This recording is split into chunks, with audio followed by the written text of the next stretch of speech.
starting this September, firms that have a portfolio of 3 trillion or bigger will have to do initial and variation margin, which I'll explain, on their entire non-cleared portfolio.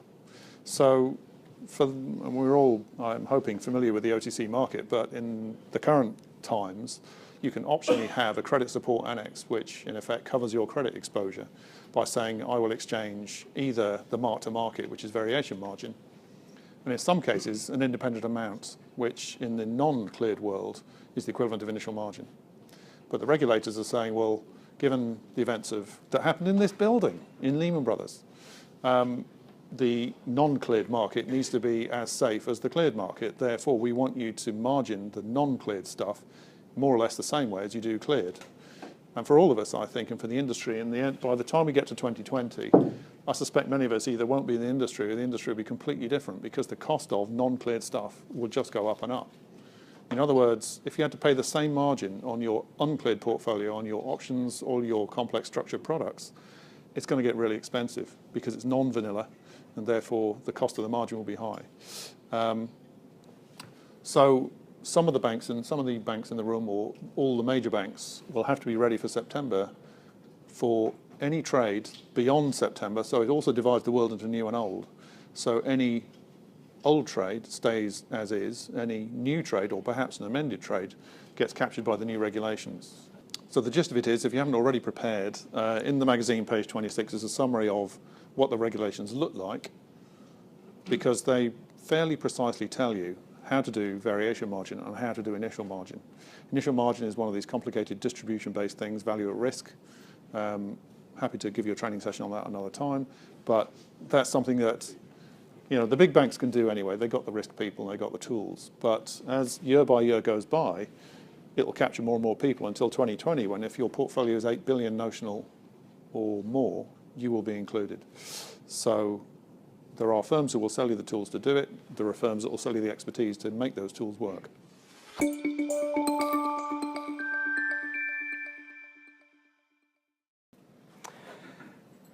One of the main things that our firm focuses on is operating model impact.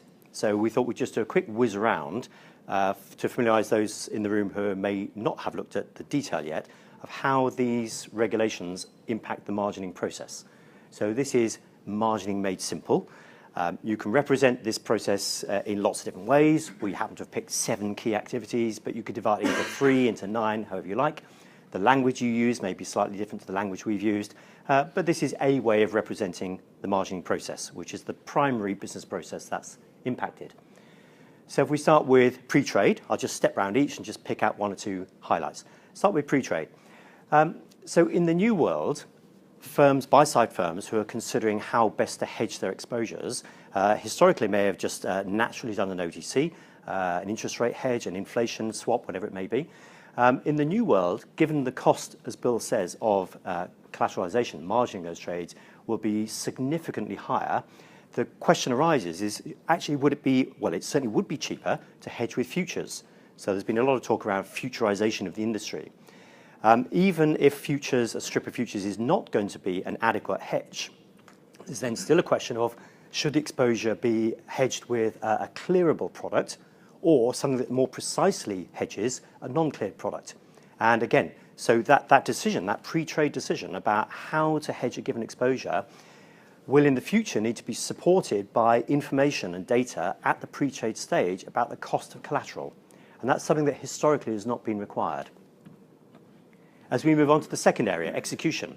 So with all of the MiFID II rules coming down the track around being able to evidence and provide an audit trail that best execution has been done. So capturing data about a panel of brokers that have been approached for a price. There's also the question about trade reporting at the execution stage. So trade reporting, not just the primary economic terms, but also the collateral. So again, this is a raft of new information, which in buy-side firms typically won't be present. The information systems to support that data won't be there. And for sell-side firms, that information is typically held in all sorts of different silos. There'll be collateral information in the repo business, in the stock barrel lend business, in the prime business, in the derivatives business. So getting that information together around that execution and trade reporting is, as many will know, it's a real challenge. If we move on now to the margin calculation, so the calculation of IM and VM, as Bill said, the calculation of IM requires a lot of complex data. The calculation itself is not difficult per se. It's the capturing of all that historical data, all of the stress scenarios, all of the recalibration of that. That's a huge task and will be beyond the current capability of, we suggest, many of the buy-side firms, perhaps all but the largest. So that's an obvious area where buy-side firms may be looking to outsource unless they're going to build that themselves. If we talk about VM calculation, so buy-side may perhaps be forgiven with thinking, well, we're certainly not caught by IM this year, except for the very largest. And it might not even be next year, it might be the year after. So perhaps we don't have to worry about IM just yet. But they certainly have to worry about VM. So from March next year, they will not only be having to be receiving daily VM calls, but they'll have to be making VM calls. So whilst buy-side firms have historically been typically subject to an IA amount, an independent amount of margin, which will be called periodically, from now on, not only will they have to cope with daily VM calls, but also be making calls as well. And that's something that historically many of them have not done. So again, something where the buy-side is typically, whenever something complicated like this comes along, will say, well, surely my broker can do that for me, or surely my custodian can do that, or surely I can outsource to somebody for free in an ideal world. So there's a big challenge around how all of that's going to be done and how it's going to be tracked. Moving on from IM calc to agreeing the call. So again, historically, practice has been, I think it should be 80, you think it should be 100. Well, I'll tell you what, let's split the difference, call it 90 for today, because tomorrow the market will change and it'll be the other way around. So it'll just all sort itself out. So that historical, rather ad hoc, phone call to phone call, ops department to ops department approach is no longer really going to cut it.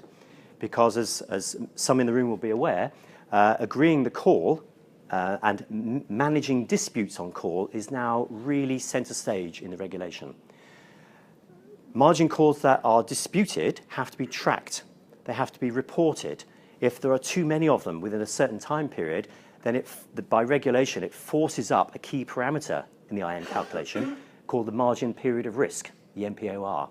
Every time the MPOR doubles as a result of disputes becoming too aged, it drives up the quantity of IM. So IM could double.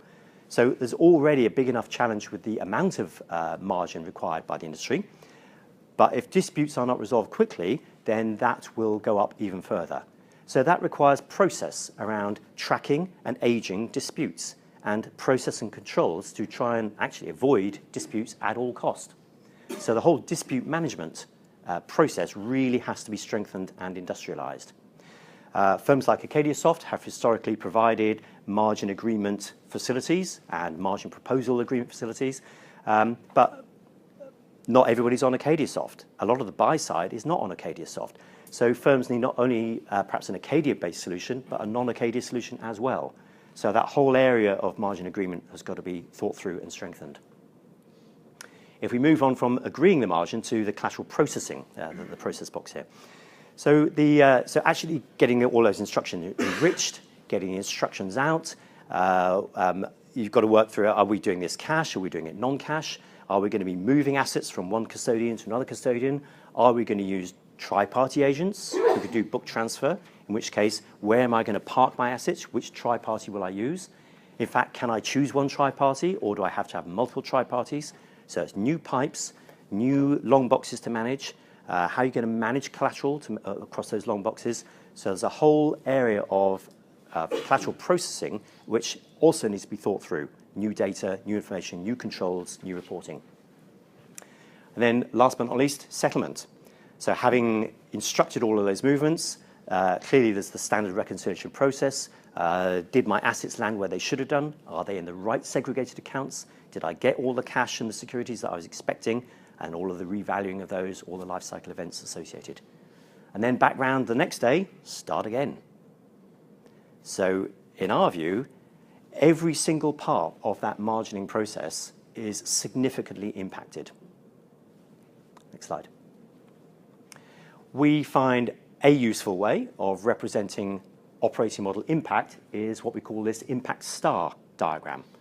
So we think about operating model as 40 or so individual different aspects. Appreciate you can't see them, but they're in the, I think this is in the magazine, so you should be able to read it in small print. But the big areas are people, process, technology. So what are the impacts on the process? Well, I've stepped through some of those. What's the impact on technology? Clearly, nobody wants to put in a low-tech solution because of the volumes coming down the track are significantly higher than they have been. So automation, obviously, is the name of the game. STP is clearly the desirable goal. Zero touch, if that is possible. So minimizing, we're seeing certainly a whole new way of thinking about operating model, of minimizing operations so that the only work done is exceptions. So if there isn't an exception, there should be no work required. That's a definition of the zero-touch world that everyone's trying to work towards. So how does zero-touch work in this new world when there's so much change going on in that margin process? That's a key area clearly to think about. Geography. So we've got, whilst there's one G9 statement, one Pittsburgh statement, we've got Dodd-Frank, we've got EMEA, and we've got all the APAC regulations. And they're similar, but they're not the same, as we know.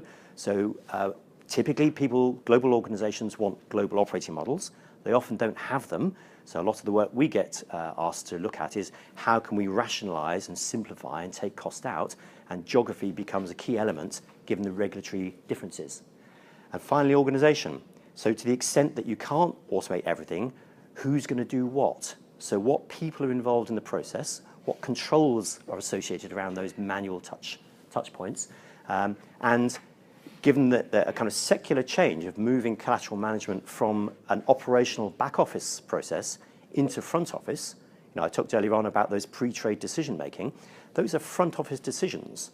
So at the same time as all this process and technology change is going on, there's an organizational change of moving collateral from back to front and from moving it from silos into central functions, either virtually or actually in reality. So we're seeing the emergence of a centralized collateral treasury model where cash and non-cash are brought together, and that has major impacts on organization and on internal pricing and et cetera.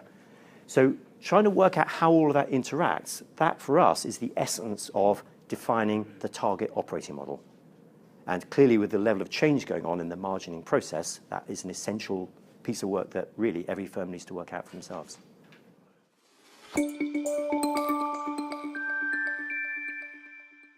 I started putting this together deliberately for the event, and it's in your magazine as a summary of, if you think from left to right, the process you go through to run collateral management from valuation all the way through to calls and disputes and recs.